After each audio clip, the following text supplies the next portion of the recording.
Masih lagi ramai yang tak boleh bezakan apa beza antara insurans dan juga takaful.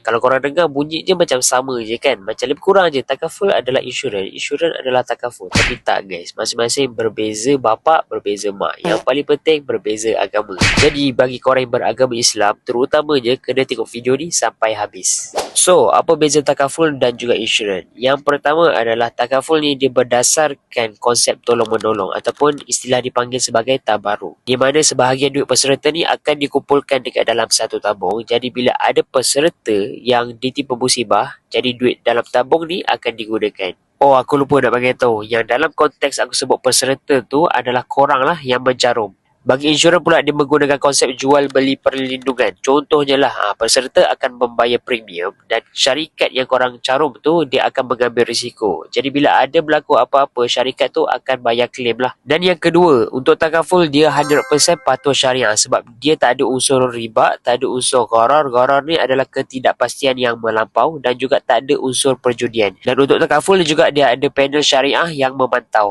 Bagi insurans pula dia tak ikut langsung struktur ataupun framework syariah. Dari segi duit peserta pula dia gunakan untuk pelaburan, dia tak kisah masuk mana-mana sektor, termasuklah yang tak patuh syariah. Yang ketiga adalah takaful ni terbahagi kepada dua. Yang pertama adalah tabaruk fund, duit derma peserta, dan juga yang kedua adalah akaun simpanan ataupun pelaburan. Bagi insurans pula, duit premium 100% akan jadi milik syarikat.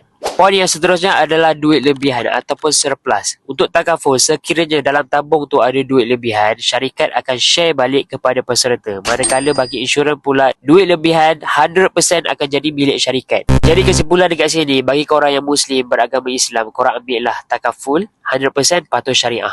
Jemput follow saya di media sosial untuk sharing yang seterusnya.